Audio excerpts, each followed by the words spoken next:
जयपुर के भांकरोटा में gas tanker में हुए ब्लास्ट के बाद वहां ऐसा प्रचंड अग्निकांड देखने को मिला जिसे करीब से अनुभव करने वाले ताउम्र भुला नहीं पाएंगे।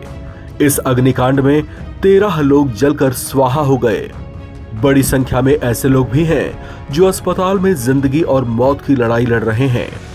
गैस टैंकर में हुए धमाके के बाद हाईवे पर उस वक्त मौजूद 40 से ज्यादा वाहन आग की लपटों में घिर गए। बहुत से मासूम ऐसे भी थे जिनको वहां से बचकर भाग निकलने तक का मौका नहीं मिल पाया। उन्हीं बदनसीबों में से एक थे रमेश और उनकी पत्नी नीरा, जो उस दिन उस मनहूस घड़ी को अपनी पत्नी के साथ बाइक पर सवार होकर नृसिंहपुरा से कहीं के लिए निकले थे। भांकरोटा के पास पहुंचने पर बाइक के पीछे सवार नीरा ने गैस की बदबू महसूस की, जिसे लेकर उन्होंने अपने पति रमेश को बताया भी, लेकिन इस बात से अनजान कि आगे एक बहुत बड़ी मुसीबत आने वाली है। रमेश ने अपनी बाइक चलाना जारी रखा।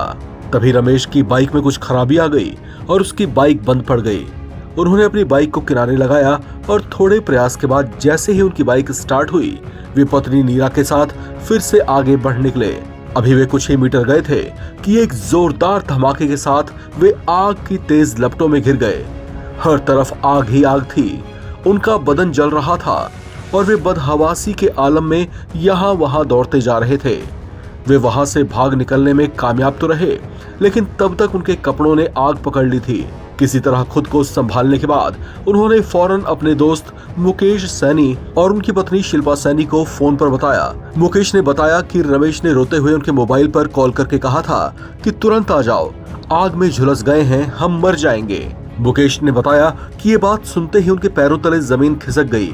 वो तुरंत हादसे वाली जगह के लिए रवाना हुए।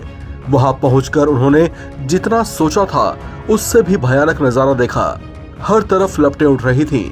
रमेश को ढूंढते हुए उनके पास पहुंचे तो देखा कि रमेश का हेलमेट जलकर उनके सिर से चिपक गया था और बाइक जलकर राख हो गई थी, जबकि रमेश और उनकी पत्नी नीरा बहुत बुरी तरह से झुलस गए थे।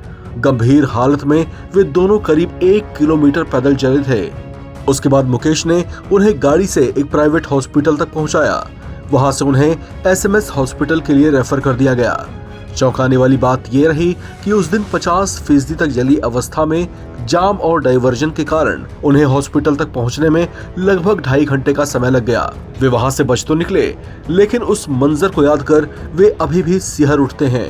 उनकी हालत में अब धीरे धीरे सुधार तो आ रहा है, लेकिन वे अभी भी खतरे से बाहर नहीं हैं। उनके बच्चों का रो रो कर बुरा हाल है। एसएमएस हॉस्पिटल में रमेश और नीरा की ही तरह और भी बहुत से घायलों का इलाज चल रहा है। इस खबर में फिलहाल इतना ही। बाकी अपडेट्स के लिए आप बने रहें एनबीटी ऑनलाइन के साथ।